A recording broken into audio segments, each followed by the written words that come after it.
चला तर मग सुरू करूया आजच्या विषयाला। वास्तुशास्त्रात बाथरूमचे योग्य स्थान आणि दिशा याबद्दल सांगितले आहे।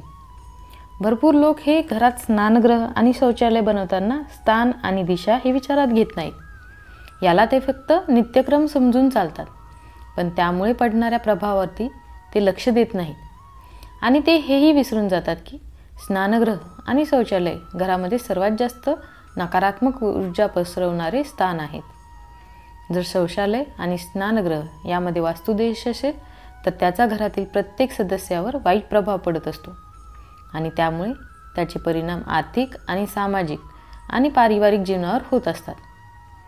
तर मी तुम्हाला आज वास्तुशास्त्राप्रमाणे शौचालय आणि स्नानगृह यांचे स्थान आणि दिशा कुठे असायला हवी हे सांगणार आहे आणि त्यामध्ये कोणत्या गोष्टी ठेवल्या तर तुम्हाला त्याचा खूप जास्त चांगला फायदा बघायला मिळेल हेही सांगणार आहे। जर तुम्ही माझ्या चॅनलला अजून सबस्क्राईब केले नसेल तर करून घ्या, जेणेकरून तुम्ही असेच आध्यात्मिक आणि माहितीपूर्ण व्हिडिओ बघू शकाल। ईशान्य दिशा म्हणजेच उत्तर आणि पूर्व यामध्ये जी दिशा असते तिला देवाची दिशा मानली जाते आणि त्याचप्रमाणे आपल्या जीवनात जे काही शुभ कार्य असतात त्यांची ही दिशा मानली जाते। त्यामुळे या दिशेला असे कोणतेही काम नाही केले पाहिजे जे शास्त्रामध्ये वर्जित मानले गेले आहे। त्यामुळे शौचालयाची दिशा ही चुकून सुद्धा ईशान्यही असू नये। या दिशेला नेहमीच धार्मिक कार्य केले पाहिजे आणि त्याचप्रमाणे पूर्व दिशा, आग्नेय, दक्षिण दिशा, नैऋत्य दिशा आणि उत्तर दिशा या दिशेने सुद्धा बाथरूम हे नसायला पाहिजे।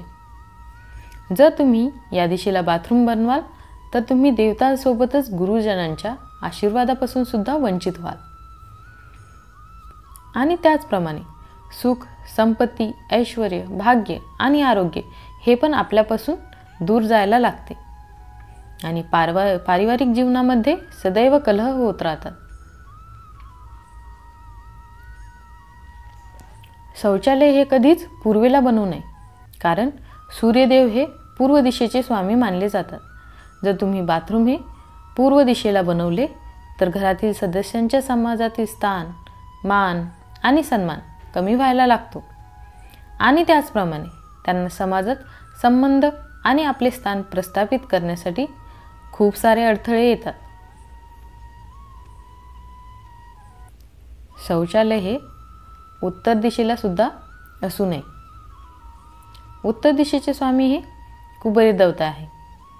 तुमचे जर शौचालय उत्तर दिशेला असेल तर कुबेर देवतांना अस्वच्छतेचा सामना करावा लागू शकतो आणि त्यामुळे घरातील सदस्यांना आर्थिक संकटांचा सामना करावा लागेल। घरातील सदस्यांना पैसे कमवण्याचे नवनवीन साधन उपलब्ध होणार नाहीत आणि त्याचबरोबर नोकरीमध्ये संकटाचा सामना करावा लागतो। शौचालय हे नेहमी पश्चिम किंवा वायव्य दिशा म्हणजेच उत्तर आणि पश्चिम या दोघांमधील जी दिशा आहे त्या दिशेलाच असायला पाहिजे। बाथरूम हे कधीही घराच्या मध्यभागी नसावे। बाथरूमचा दरवाजा हा नेहमी उत्तर आणि पूर्व भिंतीवर असायला हवा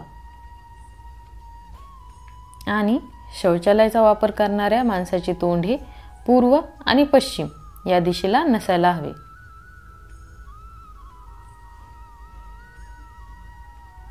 पाण्याची नळ, पाईप किंवा ड्रेनेज सिस्टम नेहमी उत्तर, पूर्व किंवा ईशान्य दिशेला असायला पाहिजे।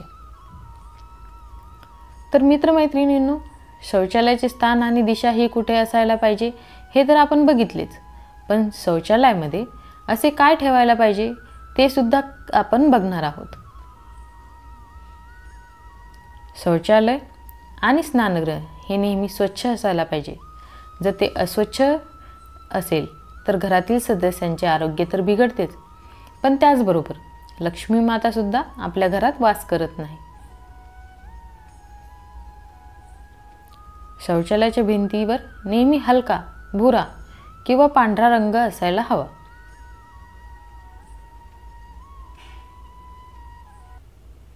शौचालयाची भिंत आणि स्वयंपाकघराची भिंत ही जोडलेली नसावी। शौचालयाच्या भिंतीवर देवी देवतांचे फोटो किंवा शुभचिन्ह लावू नये. भिंतीवर जर देवी देवतांचे फोटो किंवा शुभचिन्ह लावू नये.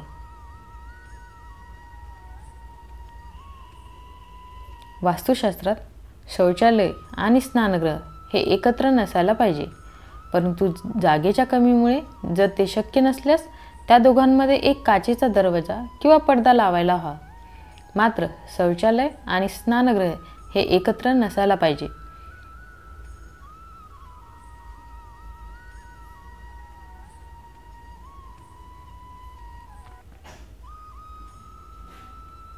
शौचालयामध्ये जर तुम्ही एक वाटीभर मीठ ठेवले तर ते शौचालयातील सर्व नकारात्मक ऊर्जा शोषून घेते आणि सकारात्मक ऊर्जा निर्माण करते. तुम्हाला कोणत्या विषयावर व्हिडिओ पाहायला आवडतील ते आम्हाला कमेंट बॉक्समध्ये सांगा आणि जर प्रश्न असतील तर विचारा. जर तुम्हाला ही माहिती आवडली असेल तर व्हिडिओला लाईक नक्की करा आणि हा व्हिडिओ तुमच्या मित्रमैत्रिणींना शेअर करा. आणि अशीच माहिती मिळत राहण्यासाठी आमच्या कल्याणकर मराठी या चॅनलला सबस्क्राईब करायला विसरू नका. जय श्री कृष्ण. राधे राधे.